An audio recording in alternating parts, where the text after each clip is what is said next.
एक राजा बहुत बड़ा प्रजापालक था। हमेशा प्रजा के हित में प्रगतिशील रहता था।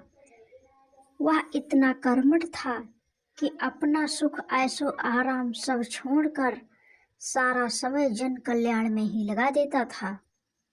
यहाँ तक कि जो मोक्ष का साधन है अर्थात भगवत भजन, उसके लिए भी वह समय नहीं निकाल पाता था। एक दिन सुबह राजा वन की तरफ भ्रमण करने के लिए जा रहा था कि उसे एक देव के दर्शन हुए। राजा ने देव को प्रणाम करते हुए उनका अभिवादन किया और देव के हाथों में एक लंबी चौड़ी पुस्तक देखकर उनसे पूछा, महाराज, आपके हाथ में यह क्या है? देव बोले, राजन, यह हमारा बही खाता है जिसमें सभी भजन करने वालों के नाम है। राजा ने निराशायुक्त भाव से कहा, कृपया देखिए तो इस किताब में कहीं मेरा नाम है या नहीं।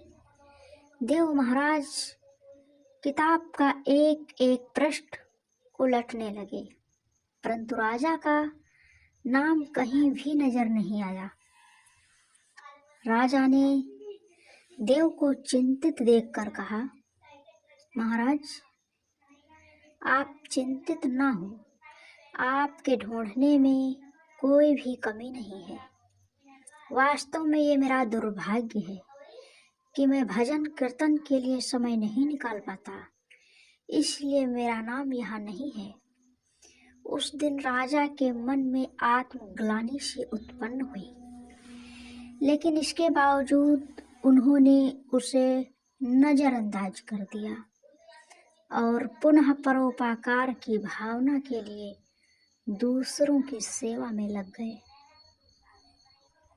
कुछ दिन बाद राजा फिर सुबह वन की तरफ टहलने के लिए निकले तो वहां उन्हें वही देव महाराज के दर्शन हुए। इस बार भी उनके हाथ में एक पुस्तक थी। उस पुस्तक के रंग और आकार में बहुत भेद था और यह पहली वाली से काफी छोटी भी थी।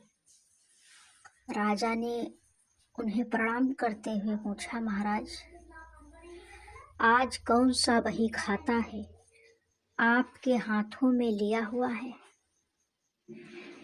आपने हाथों में लिया हुआ है। देव ने कहा, राजन, आज के बही खाता में उन लोगों का नाम लिखा है जो ईश्वर को सबसे अधिक प्रिय है। राजा ने कहा, कितने भाग्यशाली होंगे वे लोग।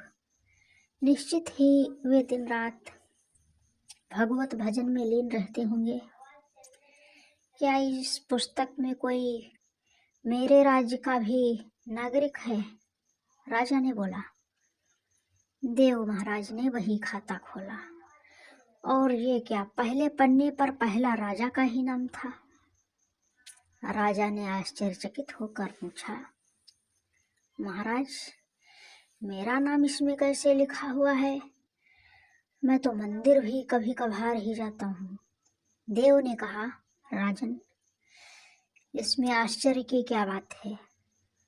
जो लोग निष्काम होकर संसार की सेवा करते हैं, जो लोग संसार के उपकार में अपना जीवन अर्पण करते हैं, जो लोग मुक्ति का लोभ भी त्याग कर प्रभु के निर्बल संतानों की सेवा सहायता में अपना योगदान देते हैं, उन त्यागी महापुरुषों का भजन स्वयं ईश्वर करता है।